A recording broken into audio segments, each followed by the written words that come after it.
வாழ்க வளமுடன். ஓம் நமச்சிவாய. அனைத்து தமிழ் உள்ளங்களுக்கும் வணக்கம். மாதங்களில் சிறந்தது மார்கழி என்பார்கள். அந்த மார்கழி மாதம் விரைவில் பிறக்க உள்ளது. 2025ஆம் ஆண்டின் இறுதியும் 2026ஆம் ஆண்டின் தொடக்கமும் ஆக இரு முக்கிய நிகழ்வுகள் இந்த மார்கழி மாதத்தில் நிகழ உள்ளது. நிகழும் மங்களகரமான விசுவாசு ஆண்டு டிசம்பர் மாதம் 16ஆம் நாள் செவ்வாய்க்கிழமை அன்று துவாதசி திதியில் சுவாதி நட்சத்திரத்தில் அதிகண்டம் நாமயோகத்தில் கௌளவம் கர்ணத்தில் சித்தயோகம் கூடிய நன்னாளில் இந்த மகத்தான மார்கழி மாதம் பிறக்கிறது. மார்கழியை தெய்வங்களின் மாதம் என்பார்கள். அந்த அளவுக்கு ஆன்மீக ரீதியாக முக்கியத்துவம் பெற்றது. இம்மாதத்தில் கிரக நிலைகளில் பல்வேறு மாற்றங்கள், சில முக்கிய நிகழ்வுகள் நடைபெற உள்ளன. இது 12 ராசிகளிலும் தாக்கத்தை ஏற்படுத்தும். மார்கழி மாதம் டிசம்பர் மாதம் 16ஆம் தேதி தொடங்கி ஜனவரி மாதம் 14ஆம் தேதி வரை உள்ளது.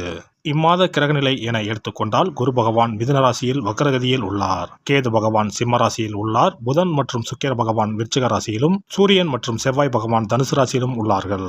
சனி மற்றும் ராகு பகவான் கும்பராசியில் உள்ளனர். இம்மாத கிரக பயிற்சி என எடுத்துக்கொண்டால் 21/12/2025 குரு பகவான் வக்ர நிலையில் புனர்பூசம் 4ஆம் பாதத்தில் இருந்து புனர்பூசம் 3ஆம் பாதத்திற்கு பயிற்சியாக உள்ளார். 22/12/2025 சுக்கிர பகவான் விருச்சிக ராசியில் இருந்து தனுசு ராசிக்கு பயிற்சியாக உள்ளார். அதேபோல 25/12/2025 புதன் பகவான் விருச்சிக ராசியில் இருந்து தனுசு ராசிக்கு பயிற்சியாக உள்ளார். மேலும் 11/1/2026 புதன் பகவான் தனுசு ராசியில் இருந்து மகர ராசிக்கும், செவ்வாய் பகவான் 14/1/2026 தனுசு ராசியில் இருந்து மகர ராசிக்கும் பயிற்சியாக உள்ளார். இம்மாத சிறப்புகள் என எடுத்துக்கொண்டால் டிசம்பர் மாதம் 19ஆம் தேதி அனுமன் ஜெயந்தி, டிசம்பர் மாதம் 30ஆம் தேதி வைகுண்ட ஏகாதசி, ஜனவரி 3ஆம் தேதி ஆருத்ரா பௌர்ணமி, ஜனவரி 14ஆம் தேதி போகி பண்டிகை ஆகிய நிகழ்வுகள் உள்ளன.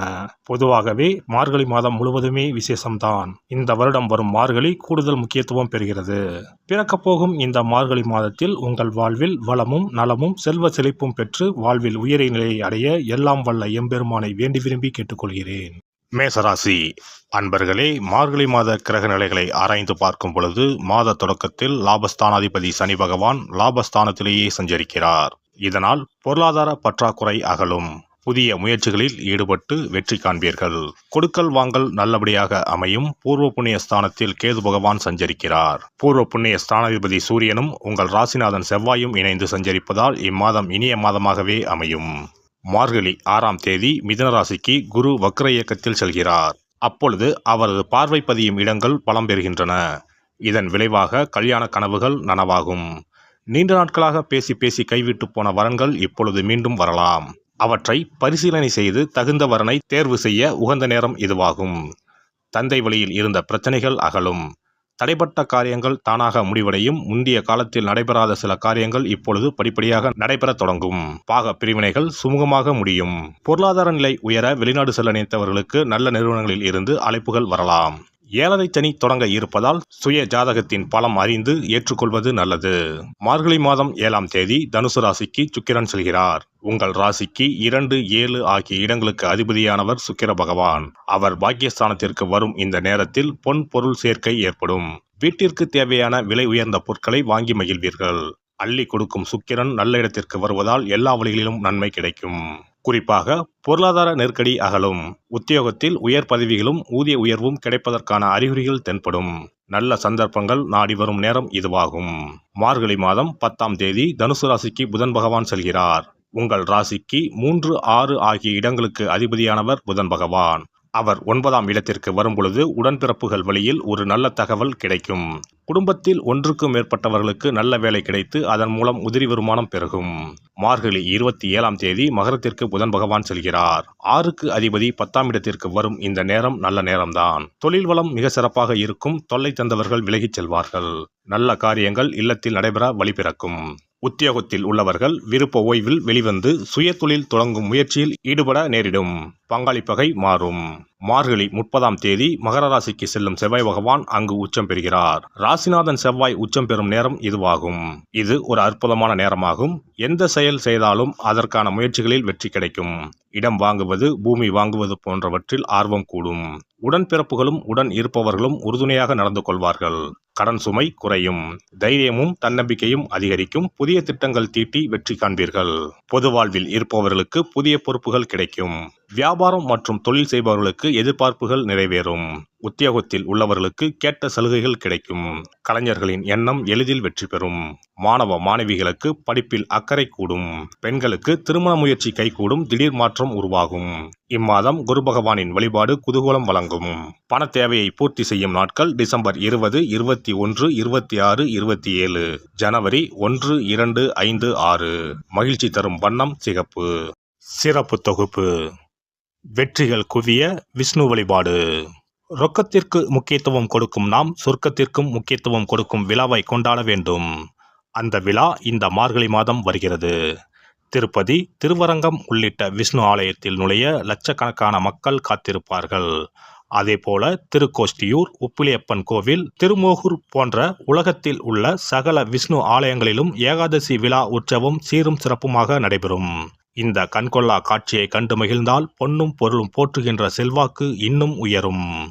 மாதங்களில் புனிதமானதாகவும் தேவர்கள் துயில் எழும் மாதமாகவும் கருதப்படும் மார்கழி மாதத்தில் நாம் விஷ்ணுவை வழங்கினால் விருப்பங்கள் அனைத்தும் நிறைவேறும். அதனால்தான் மாதங்களில் நான் மார்கழி என்று கண்ணன் சொல்லியதாக சொல்வார்கள். இம்மாதம் 15ஆம் தேதி, அதாவது 30/12/2025 செவ்வாய்க்கிழமை வைகுண்ட ஏகாதசி வருகிறது. அங்கனம் வைகுண்ட ஏகாதசி வரும்பொழுது சொர்க்க வாசலை திறப்பார்கள். ஆண்டு முழுவதும் அடைத்திருக்கும் கதவு அன்று மட்டும்தான் திறந்து வைக்கப்படும். அந்த சொர்க்க வாசலின் வழியாக நாம் நுழைந்து வந்தால் சிக்கல்கள் தீரும், செல்வ வளம் பெருகும். ஏகாதசி அன்று இல்லத்து பூஜை அறையில் விஷ்ணு லட்சுமி படம் வைத்து வழிபட வேண்டும். அவள் வெல்லம் கலந்து நைவேத்தியம் வைத்து சாப்பிடலாம். முழு விரதம் இருக்க முடியாதவர்கள் மதியமும் இரவும் பலகாரம் செய்து சாப்பிடலாம். அன்று இரவு முழுவதும் கண் விழித்திருக்கும் பொழுது இறை தியானத்தையே மேற்கொள்ள வேண்டும்.